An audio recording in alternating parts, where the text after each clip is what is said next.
It goes back to the brand value and the authentic storytelling. Mm-hmm. In order for PR to work, you have to have the integrity to actually believe what you're putting out there and to live it, even if it's not perfect. People can spot inauthenticity a lot quicker nowadays. From a PR and brand perspective, genuinely stand for what you believe in as an organization, connect with your customers, engage, and being able to tell your story in the right way and being able to be present and finding that value and engagement with your customers through different channels. You have to keep up with the times and shift your strategy based on what's working. Disruption is almost instantaneous these days. How do you work with the people who don't understand their own brand value and voice? You have to revisit your brand on a regular basis. It's important to revisit your values, to revisit your market positioning, revisit your continuous offering, revisit your customers.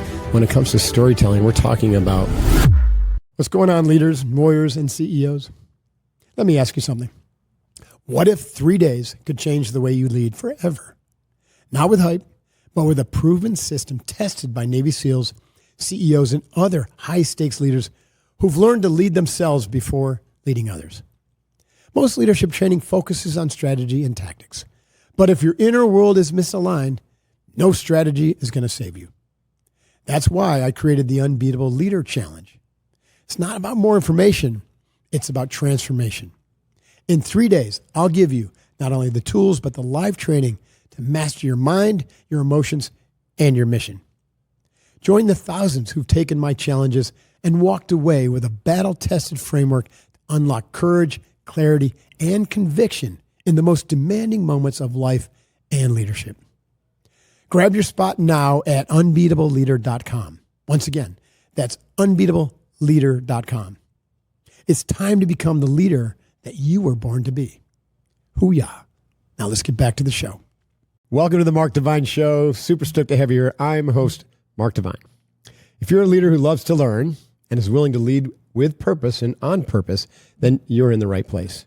This show is dedicated to helping you lead with courage, resilience, awareness, and authenticity. I'm super stoked to have my guest here, Anna Crowe, today in person. Anna's a bold face in business. She's the CEO of Crowe PR, Public Relations. She's a 3-time Inc. 5,000 fastest growing company CEO. She's an award-winning entrepreneur. She was named by the Business Journal as CEO of the Year and also as a woman who means business. She recently completed a TEDx talk or launched a TEDx talk on the immigrant, on the power of the immigrant mindset. Anna's journey is about fearless growth, purpose-driven leadership, and defying the status quo. She's a best-selling author of Get Real and recent president of the Entrepreneur Organization in San Diego, where I first met her. So get ready for insights and bold action on how to become more purposeful and authentic with Anna Crowe. Thanks for joining me today. Thanks so much for having me. Super stoked to see you again. You too. It's been a while. It has. So like we were talking before we started, it's been an interesting few years, hasn't it? Like for everybody. Sure like has. Something weird. You know, every once in a while I scroll Twitter/X just to have fun, you know, see what's on the battleground. And I found this one thread saying that we shifted timelines in 2020.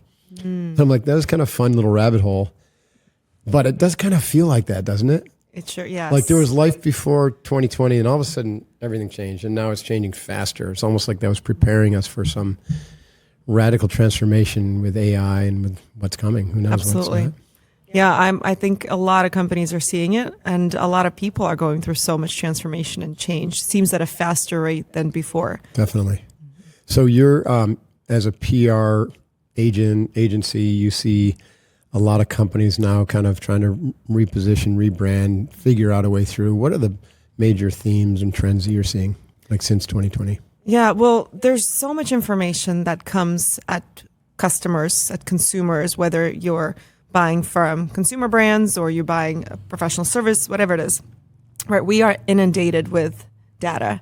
We pick up our phone, there's a million different social networks, platforms, news sites, and all that stuff. And it's just really, really noisy. So a lot of companies are figuring out how to be relevant, stay relevant, not lose market share. You know, even we've seen brands that have been around for 50 to 100 years that have gone away. If they haven't changed with the times fast enough, right? And we see new brands. In the past, you'd say, oh, it takes 30 years to build a reputation. Well, we see up and coming brands really capture market share and build loyalty very quickly too. So it's just a very different landscape today. And I think that's what everyone's looking at. How do I compete today? How do I get ahead with the changes and changes that are coming fast and furious, whether it is AI or other technology, but also the way customers are engaging with information. That's fascinating. You also have changes in cultural trends, right? And you know, that are really affecting how, especially bigger companies, present themselves. Absolutely. You know, a few years ago, you got canceled if you were too far to the right, and now you get, like, look what happened to Cracker Barrel. Like,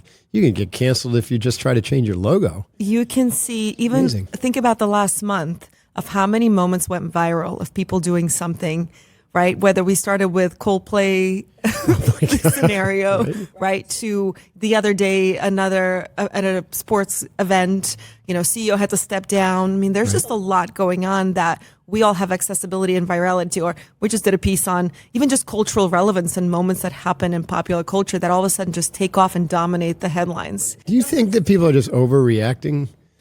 It seems to me that, you know, people just overreact and suddenly, oh my God, because of all these eyeballs, they got to do something. When if they could just like let all that energy just kind of blow by. It's there. I don't think it's a tough just call, one thing, right? Yeah. It's a tough call, and it depends on what else is happening in the world, where people's attention is going. It's really hard to comprehend. What I do understand and what I know is that the way information spreads, how fast it spreads these days, it can make or break a company really quickly, which is great for crisis communications professionals because there's always an opportunity to maintain the reputation, to help protect a reputation, right? And that is something that PR professionals do as well. Right. And that's a very cool element. And a crisis today doesn't have to be as aggressive as in the past. It could be someone posted something or didn't post something, and it becomes a quote unquote crisis. So I think what's coming up with that top of mind for a lot of brands is how do we get ahead, stay ahead, and protect ourselves from any potential risk. And the risks are just different today because of how fast information travels. Yeah, that makes total sense. So what are the strategies that you're finding are most effective in this kind of new, fast-paced VUCA environment? I think a lot of it goes back to the brand value, of course, and the authentic storytelling, right? Being able to do what you say and say what you do as an organization. So being true to your values, having a compelling offering, right? We call it the 3 C's, being clear in who you are, what you do, being compelling, and being consistent, right? People can spot inauthenticity a lot quicker nowadays. So I think from a PR and brand perspective, it's very cool to be able to genuinely stand for what you believe in as an organization, connect with your customers, engage, and all that stuff. So being able to tell your story in the right way and being able to be present and finding that value and engagement with your customers through different channels. You know, over the years we've had, you could do Facebook ads. You could do this. You could do press events. You could do this. You could, create ads online, whatever it is. There are so many different facets and there is no magic formula. You have to keep up with the times and shift your strategy based on what's working any given moment. So I think having the right partners is crucial. Hiring the right people, of course, is crucial, even though in a tough market, I understand that can be challenging. However, you do need expertise because things are moving so quickly. And if you're not going with the times at this rate, you may be left behind. And a new newcomer can come into the market and all of a sudden take your market share. Yeah, disruption is almost instantaneous these days. I imagine that if you're working with like a millennial entrepreneurial team and they really have a strong sense of like social impact and they're clear about why they're doing what they're doing, that developing their PR brand authenticity and voice would be not easy, but easier than if you're a company like Cracker Barrel who's like, how do we stay relevant, right? So there's a question in there somewhere, but how do you work with the people who don't understand their own brand value and voice? You have to revisit your brand on a regular basis, right? I mean, think about it. Companies changed their logos. I used to work at Deloitte. That was one of my first companies. It used to be Deloitte & Touche, Deloitte and Tomasu. And then it was I know. Deloitte. I was at Coopers and Lybrand. You were? There you go. And then it was Price Waterhouse. Deloitte and Truce. Yes. Touche. Touche, yeah. Yeah. And before that, it was Touche Ross. Yeah. And Deloitte Haskins and Sells. And Price Waterhouse Coopers. Price Waterhouse and then Price Waterhouse Coopers when they merged. Right. So Fun memories. great times. And looking back, to think about even those brands who are in, assurance and advisory services, taxation, all these other things, they look at their logos. They're multi-billion-dollar players global, and they examine their logos as part of just the brand element. And that's just a logo, right? But the brand stands for so many ways. So I think it's important to revisit your values, to revisit your market positioning, to revisit your continuous offering, to revisit your customers, right? Think about it. I was recently speaking to Business Insider about cross collaborations between brands. We're seeing that a lot more now, right? So I was discussing, for instance, Kate Spade, which is a luxury designer brand, partners with Heinz to create a limited edition bag that looks like a Heinz ketchup bag. And you think, why would you do this, right? Or recently you saw Urban Outfitters partner with Chipotle. And a lot of it is to attract new customers. Right. Because you talk about the millennials or Gen Z and engage and find creative narratives. Now, I talked a lot about how to get it right and how brands can get it wrong too. But at the end of the day, I think a lot of companies, big and small and medium, of course, are looking for ways to stand out in a crowded marketplace and tell stories that are authentic to them, but perhaps expose them to new audiences. So I get the brand positioning, all that, but when it comes to storytelling, we're talking about media, right? And so to me, what that means is the CEO, the owners, the executive teams being able to tell the story, the right story, and to weave their personal identity into the brand of the business somehow. But also, somehow the entire culture's got to tell the story. Yes. So can you talk about both of those? Like, how do we get like a culture expressing the story and through every interaction? And how do you coach the CEO, whoever that is, to constantly be telling the story and reinforcing it with their behavior so you don't have those cold play moments that can take an entire company down? That was something. Wasn't that something? But also, sidebar, how cool was that commercial from Gwyneth Paltrow as a spokesperson after that came out? That's hilarious. That was unexpected. It was, and wasn't it? Also created a lot of genius. noise. That was genius.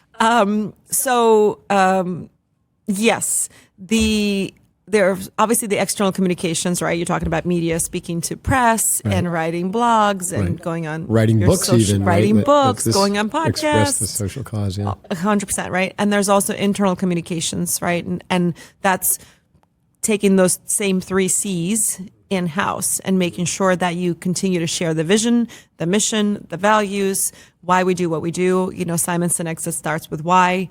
That's a big element of, hey, why does this company exist? And really inspiring the organization. And it doesn't have to be the most inspiring product that you're selling your service. There are always ways when to have people believe in what they do and hiring people who believe in what they do. It used to be, remember how many touch points did it take for us to hear the message for the first time? We used to say 7, but it's got to be way 7. more than that. 25 to 30 now. Is that right? Yes. Because of the noise? Because of the noise. Yeah, and our attention span is just so much, right? So it's fascinating. Sometimes I'll still get confused. I'll say, I know I could have sworn I said this 10 times. At least, right? I'm sure. Or so I'll be talking to somebody. Then I told you last week you did. We're just not retaining information in the same way. And it's about 30% less through virtual communications. Yes. Yeah, So because you don't we have talked all about the, this you don't before. have all the body language. You don't have the body language. You don't have the energy of the person. And memory, I think, is different, right? Like if we're sitting in a room together, I'm able to perhaps retain some of the information you're giving me or vice versa through just the atmosphere that we're in and the energy we're creating. And on a call, you're also getting ping notifications left and right. It's just different. So companies are all up against this. We as humans are all up against this. And there's a lot of upside and benefits from it. We can get our messages out faster. We don't have to spend multi-million dollars to get the brand out there. There's a lot of cool upside. And then we've got AI coming in. And. So yes, it's about, again, being consistent, being clear, being compelling, and reinforcing. And really, there is a lot about training the team and educating the team and to make sure that the message is consistent from everybody. Right. So I'm going back to like the leadership team. Let's just say half of their job is external communications and telling the story, and the other half is like conveying the story internally, so everyone has a shared vision, and then that culture is able to express through their actions and their interactions right? That vision. One of the problems is that the CEO is comfortable with the scripted version, right? When the cameras are rolling. But a lot of times they go off script when the cameras aren't rolling, but that's when people are watching. Right. And so now we're getting into kind of like character development, which is what I do. It's like, in order for PR to work, you have to have the integrity to actually believe what you're putting out there and to live it, even if it's not perfect. And that goes back to authenticity. Which is authenticity, right? 100%. I think that would be the trick. Like, have you ever fired a client because they just didn't have that authenticity? We fired clients for not aligning with our values. Yeah. And and actually authenticity, transparency is one of our values. Right. So yes. That's interesting. And that's something you can't teach. You have to you can lead the horse to water, but you can't make him drink. Well, it's like when we talked about EOS earlier, right? Like the entrepreneurial operating system that a lot of companies use, usually in the small to mid-size range, right? And a lot of the elements include setting the vision, setting the values, and you can hire and fire by the values, whether it's your customers or your teams or whoever. And you bring on people who are aligned with the values, because then you can all be on the same page. And also having the courage to say, okay, this doesn't work because there's misalignment. That doesn't mean we're all bad people or we're doing bad things. It's just that there's a misalignment. And anytime we have misalignment, it's just going to take longer, exert more energy. We can do it. But I think those elements from the EOS framework are really helpful, and they can work and do work for large organizations too. They might just seem differently. Right. Yeah, misalignment is just like leaking energy. Eventually you leak enough energy that it's tiring. Everyone gets exhausted. Where do we stand today? That's interesting. I went to a training with a guy named Bo Eason. You heard of Bo? I've heard the name, yeah. He's a former NFL, I think, running back, short guy. His brothers were huge, but he was a short one. They all played in the NFL. And but he had just a heart of a lion. And so he was really good at what he did. And when he got out, he realized that all he knew how to do was mow people over on the field. And he's he didn't want to spend the rest of his life like a Navy SEAL talking about his ops, or an NFL player talking about the good old days. And so he reinvented himself to be an actor, didn't like that game, and so decided to try playwright. And he wrote a play. It was a one-man play about himself, and it's called Run to the Litter. And he actually ended up producing it all over the country, and then made his way to Broadway, and along the way met a bunch of stars and had some mentors that were incredible. It's a really cool story. And so he learned to tell stories, and he became really good at storytelling. And so then he parlayed that into a business to help leaders learn how to tell their story. Right? That's awesome. Okay, yeah. so the reason I bring that up, Bo's a great guy. I give him a high five. I really love him. One of the key messages, and I agree with this, I want to get your take on it, is that people don't trust you anymore if all you tell is how cool I am and this is our successes side of the story. And so he was encouraging us to lead with oh shit, there I was, knee deep in hand grenade pins and up to my neck in problems, right? Almost died with a snowmobile accident, whatever, right? Lead with the trauma and how you navigated that to show that you're human. You're not perfect. The days of projecting perfectionism and, right, we're better than you are over. People see right through that shit. Are you, do you promote that type of, because that's hard for a lot of CEOs, especially the older companies, wait, we've been projecting this era that we don't make any mistakes for a long time, but how do we change? Yeah, I think, the key word is trust, right? How do we build trust? And I think, there's a lot in here. One is, yes, we connect as humans through all the emotions, not just the happy and positive and rah-rah. In order for us to have deeper connections with each other, we have to see the good, the bad, the ugly, everything, right?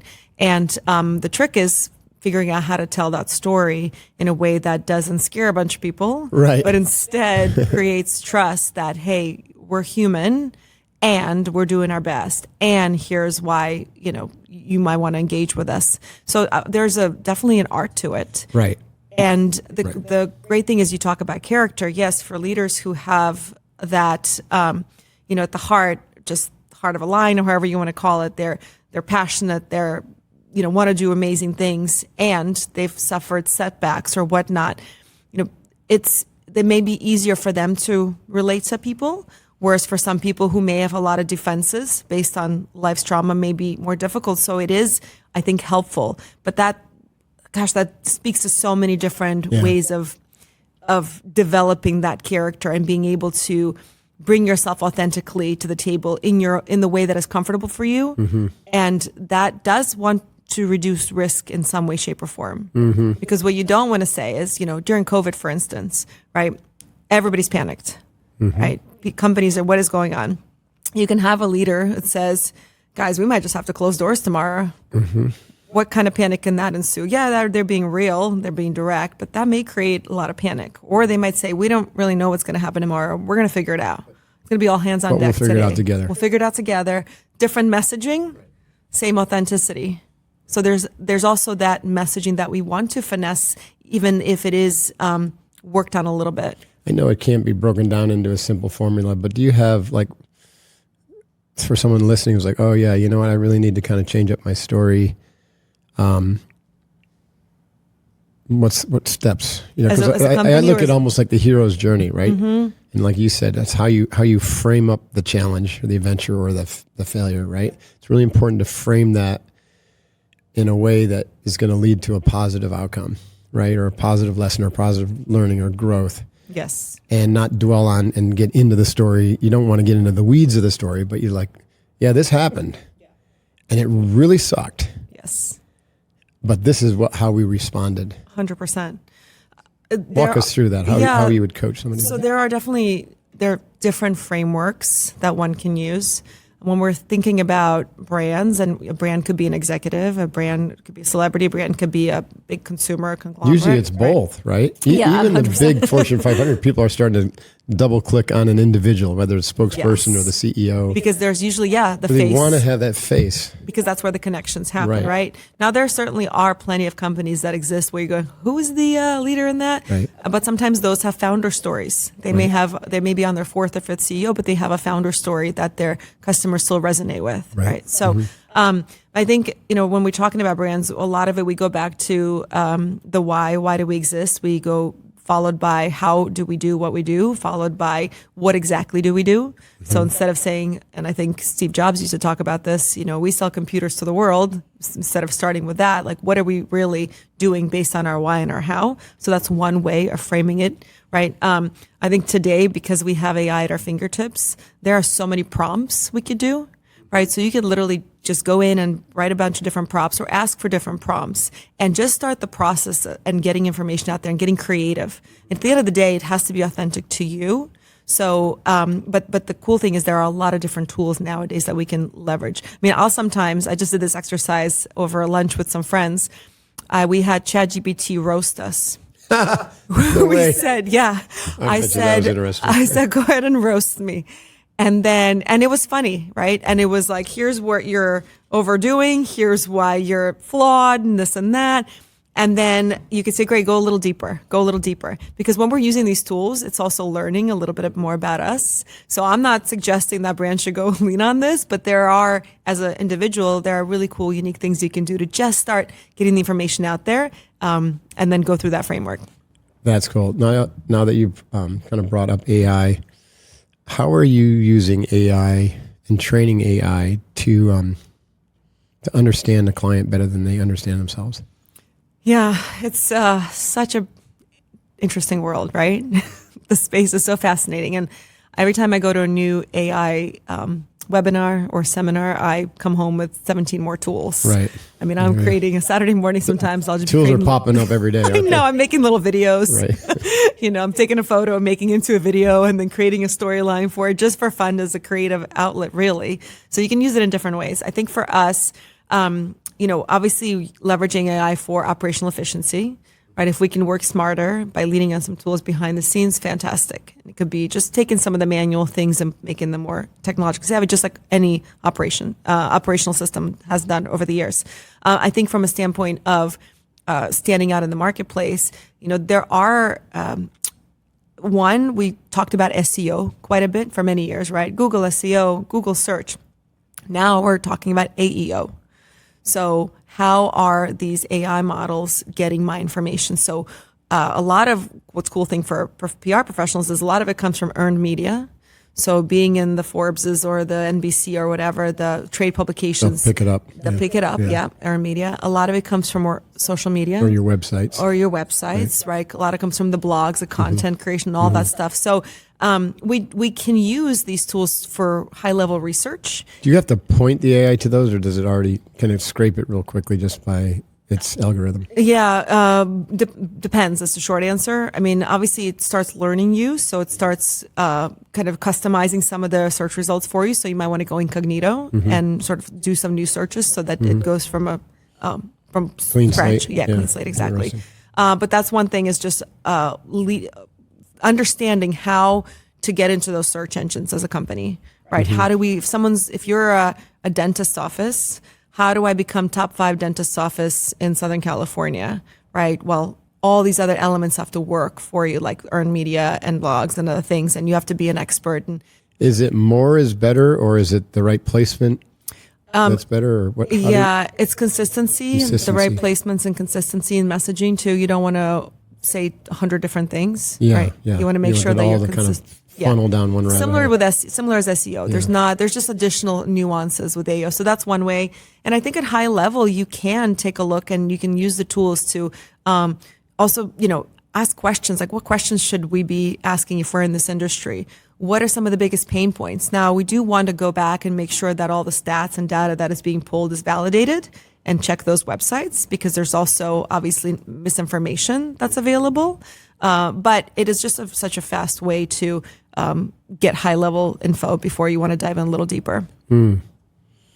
Has anyone created an AI agent to do all that for you? I'm sure those exist. That's another chip away at your job, at your business. Sure, there's a lot of AI technology. Think about it. I mean, so many people are AI experts all of a sudden, right? And fair to them, they're learning, and this is what they're doing day in and day out, and it is changing. So even a year ago, what you knew about it may look different a year from now. Yeah. So. How has it changed, now that we're on this topic, how has it changed your service offering, your job, your business so far, and what do you see coming?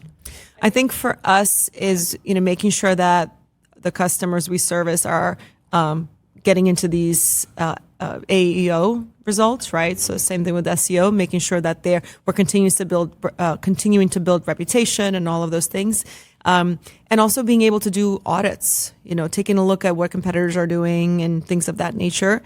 So that's helpful. I think a lot of times for creative brainstorms. I mean, I love using it for creative brainstorms. Just ideate, just start. I mean, think about a brainstorm.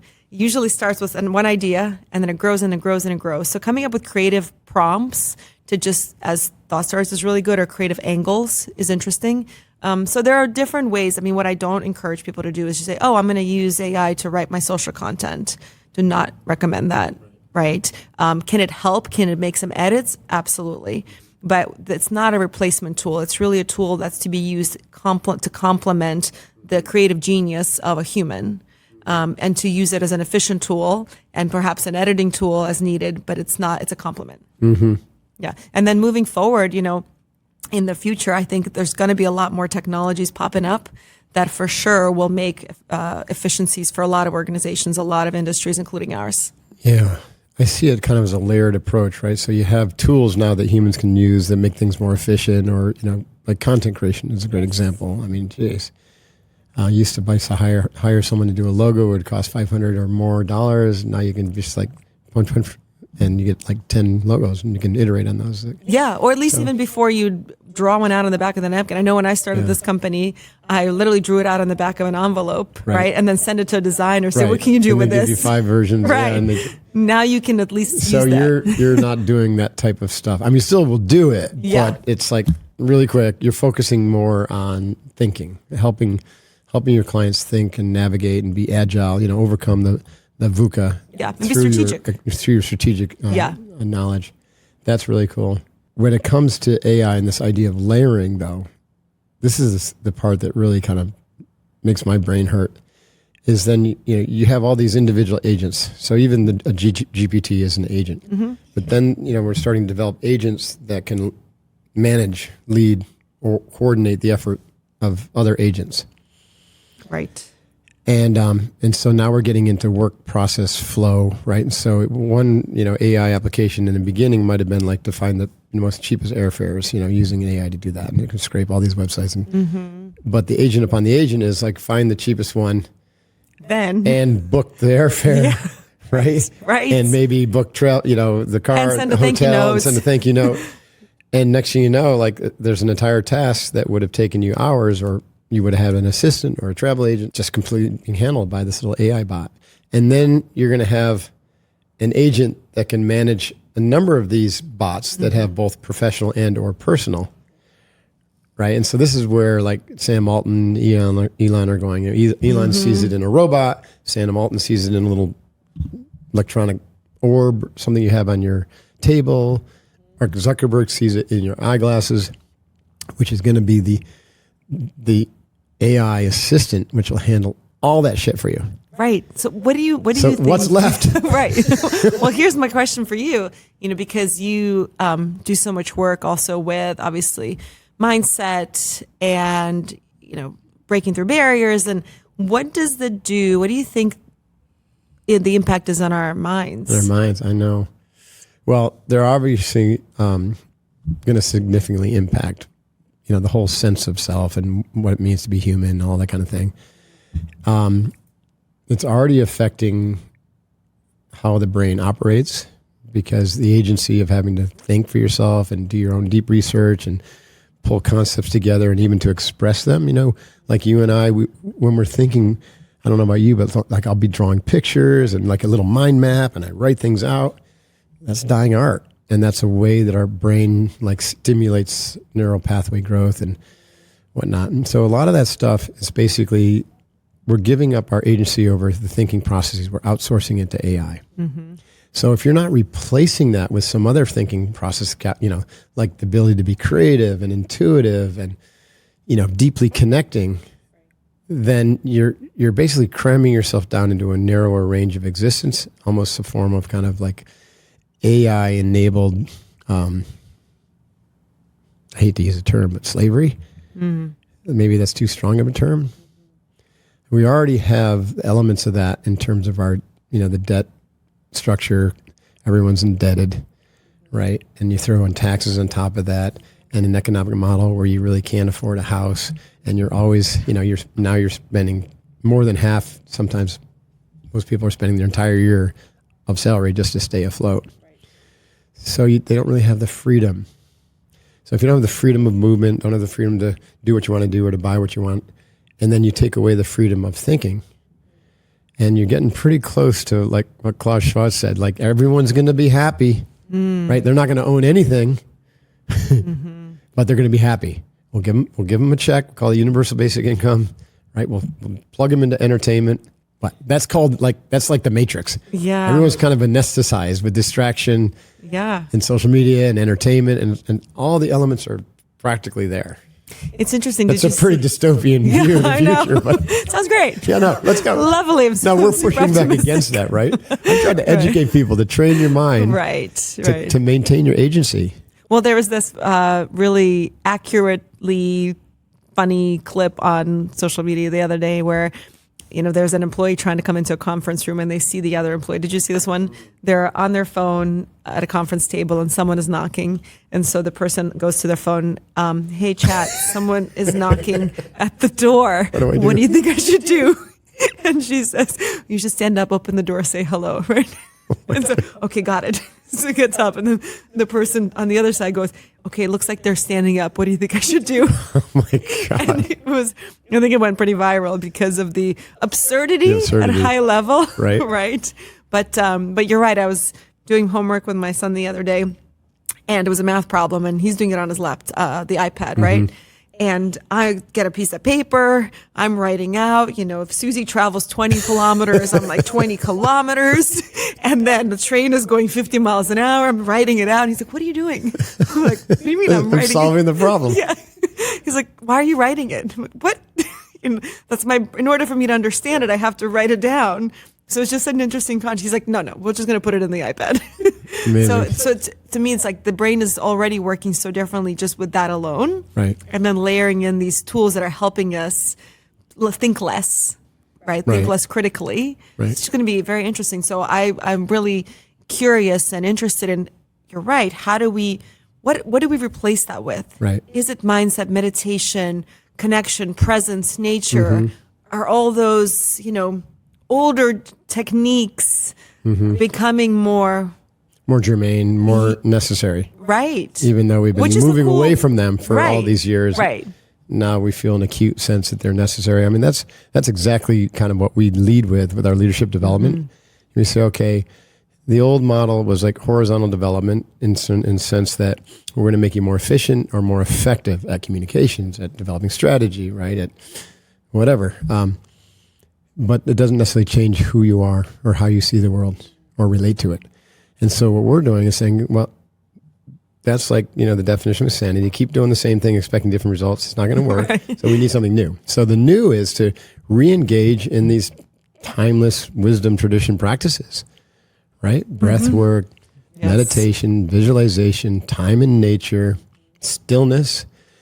Build it into your day, right? So you've Yep. got this yin and yang. So that was the whole, we're so out of balance in the Western culture, like 100 miles deep in yang energy, masculine, right? Get it done, put points on the board.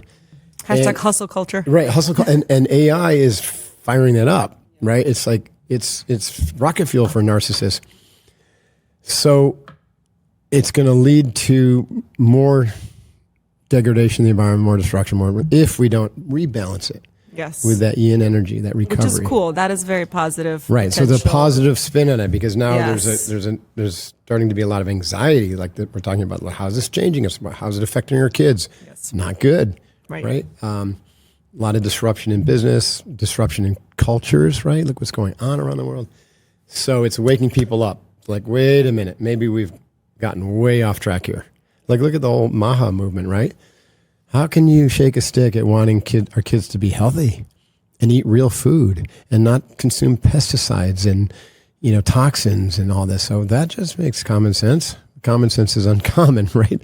So there's this wild pendulum swing going the other direction. Yeah. Yeah. It's So- fascinating. It really is. You're an immigrant. Yes. Okay, so where did you immigrate from? Eastern Europe, Right, Poland. Moscow. You're from Moscow. Yeah. How cool. Right. Yeah. Long time Okay. ago. Yeah. I was a teen. I don't So- hear a trace of Russian Oh, accent. give me a glass of wine. You'll hear a trace. About vodka? no vodka. wine. No. While I grew up, I moved as a teen to the Bronx, New York, and was had to assimilate pretty quickly. I bet. So was that after 1989? When It was in 1989. And was there a reason you guys had to get out of Moscow? No, it was actually for work. It was for work? Yeah, for my dad's job at the time. Okay. Yeah. So, and then obviously when we were already in the U.S., the collapse happened Yeah. and all the things happened over there. And so fortunately we were able to stay and now it gets a How little big in is the California. Russian immigrant population in the United States? That's a great question. I don't know. I should have probably researched that when I did my TEDx. I looked at all the and I'm immigrants. curious from your perspective, do the Russians, it's probably more generational, were they keen to assimilate, like to become part of the American culture, or like where we're seeing some of the recent wave of immigration, it's like they don't want to assimilate. I think it depends. I mean, it depends on the generation, like you said, depends on the years we're talking about, if it's now versus 20 years from now Right. versus 1970s or 80s. Right.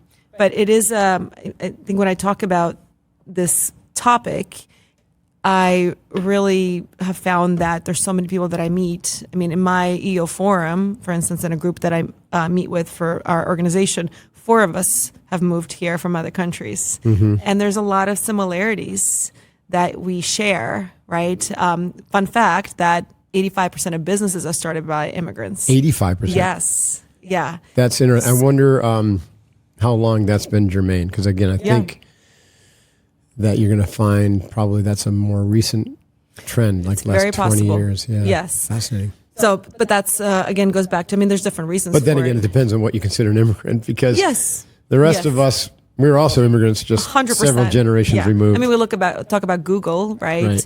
Son of immigrants. Sergio Brin. Yeah, exactly. So, but it's a cool topic, I think, to explore when you do find commonalities around just being resourceful or adapting or assimilating to a culture, learning a language. And these are what you call the immigrant mindset. Yeah. Yeah. Yeah. And just Language. Let me double click on that. Yeah. I think language changes perspectives, right? So not just, like Catherine and I have talked about this a lot, like it's not just engaging in another culture, but if to learn to think like they do, which you'll never actually do, but you can begin to get a peek through how the language uses, and every language has a different structure, meaning it's affecting your brain differently. Mm-hmm. And like the more languages you know and the more interrelationships you can allow between the language structures, then the greater effect that's going to have on your ability to take perspective and make perspective, which means you're going to grow. Like I've always thought that language and dual immersion stuff should be part of every educational system. 100%. It actually is scientifically proven to rewire your brain and to makes you better problem solvers. There are really cool elements of being able that come from speaking other languages, in addition to having a better understanding of culture, having a better understanding of so many different things. Right. But I was hopeful that my kids would start learning the second language right out of the gate. Mm-hmm. But now they're in Spanish. Great, we'll take it. But when I learned Spanish as a kid also, I found that it was so much easier because I was already speaking two languages. What age were you when you came over? 12. You were 12? Yeah.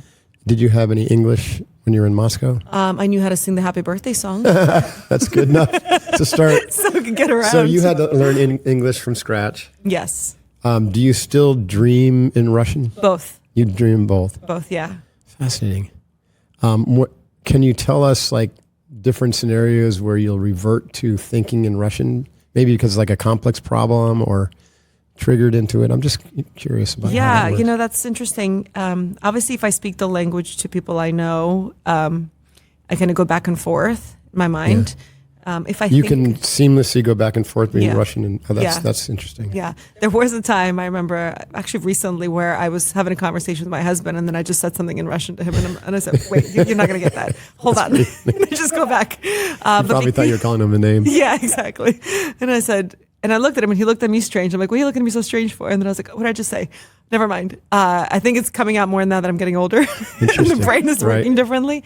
But it is very cool. Or I find it when I'm thinking about the past, or if I'm thinking about a relative, then all of a sudden the language also is more prevalent, other language. So it is. I find it very, very cool. And I mean, my goal is to speak 5 fluently in this lifetime. That's cool. I'm at 3. I just started Italian, which is kind of a cheat language, I think, because I speak Spanish. Yeah. But that's okay. There's a concept that I teach called background of obviousness. It actually comes from artificial intelligence. And it's the milieu of everything that is shaping the context of your reality, which is not the content. Right? And most people, the Western mind is trained, and English language is trained to literally focus on content, like conceptuals, concepts, models, this and that. Right. And missing the forest for the tree, which is the context, right? Everything that goes into, the 1,000 million factors for why what's happening right now is happening. Some languages do a better job at keeping context in the forefront. Like you think about the Eastern languages that use, kanji characters, graphical images, one little image could literally be an entire paragraph in English or longer. You could write an article about it, Yeah. So where I'm going with this, that background of obviousness is not obvious to us, but it can be to other people, or it can be brought to the surface and made obvious. So when it comes to, this is just curious to me, like it has nothing to do with PR or branding or anything. I love it. We've already veered way off course. How does thinking and speaking in Russian differ from your sense of self, your identity, than thinking and speaking in English? That's a very profound question. Because I'm certain it's different. It is different. Yeah. I think one of the elements of the Russian language that I really appreciate is that one word, just like you talk about in other Eastern languages, one word can be so powerful. When you read that word or you hear that word. Yeah, the contextual meaning could be like... The emotion associated with it was right. wow. Interesting. For instance... you knew I was going to do that, right? Great. Now I'm going to come up with a word. Let me think about that. I'm thinking about literature. Well, you know what? The one I always use is like English. We have a 4-letter word that means like one thing. It's LOVE. Right. But actually, like that means a million things. And like Sanskrit has 67 different words for love. So what is that word like in Russian? Yeah, so I'm going to try to think of the word. See, right now, my brain is turned on to be thinking of in English words. Right, yeah. And I'm thinking back to literature and music, so it'll probably come to me at the end of this conversation. Yeah, I have that's to fine. shift gears a little bit when I think about something more complex. Right. But I think it's like, to answer your original question of thinking of when I'm speaking and coordinate. Yeah, how it affects your sense of self. Yeah. I mean, firstly, culturally, you just immediately pull the elements from the culture. Right, because memory banks can pull all that stuff. And also your emotional memory bank. Humor. You feel it. I find my humor slightly different in Russian English. Not that I'm a comedian, but my humor and the things that come out is just mildly different. Whether I don't know if it's intonation, I don't know what it is, it just feels different. I also, because, I haven't been back in many years, so part of me, I think maybe I'm stuck in a certain persona that I was. Yeah, the ego structures are pretty solidified at a young age. It's almost like you have a split personality. Right, the old gets trapped a little bit by the language structures and by the emotionality of that. What's cool is when you meet people who have a similar background, whether they moved at a certain time or grew up on the same time, we immediately can connect and understand each other on a very deep level. I can see that, yeah. Like I was talking to a friend about parenthood the other day, and she's like, I don't know why parents are like this. And I said, well, let me explain to you. I know exactly what you're talking about. And he was like, that's it. It was just this, so, and I think that's in every culture, in every language, probably, right? Same thing, I think, when I'm speaking Spanish to friends. I didn't grow up there, but I started learning it at a young age, and I feel more connected. I feel like I'm culturally present with them in their culture when I get to speak that language. Right. So that's also just a very cool feeling. That's neat. Yeah, and the key is to learn how to integrate that all and to not lose the richness of the cultures that you're learning, right? To be able to bring them together. Yeah. That's cool. Now you're working, we got to wrap up here soon, but you're working on a book, The Real Shit. No, The Real Shift. Thanks. Shift The Real with Shift. an F. Yeah, with an F. I recommended that she just cross out the F and just call it The Real Shit. Due out next year. Tell us about that. What's the message that you want to convey? The book is a complement to the book that I wrote in 2019 called Get Real. And it was before my first cancer journey. I had two. And in 2019, I wrote it. It was about authenticity and creating authentic connections. And I did a podcast and I did a bunch of things and speaking about how to create authentic connections based on who you are and putting yourself, out there. In 2023, I went through a second, more serious cancer journey. A remission or a separate type of cancer? Different. Yeah, completely I'm different. Sorry to hear that. No, thank you. I'm good. You good? I'm good.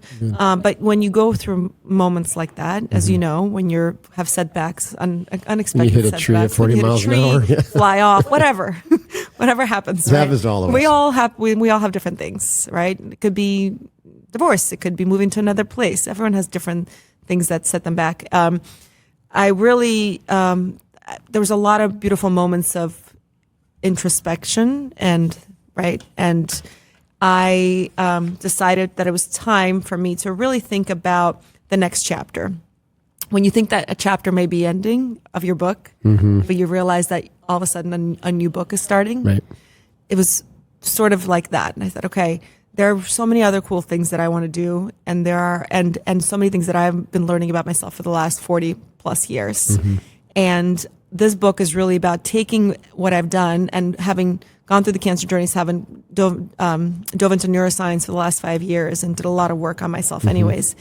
And it's really about making small shifts or big leaps throughout your life to come back to who you were meant to be.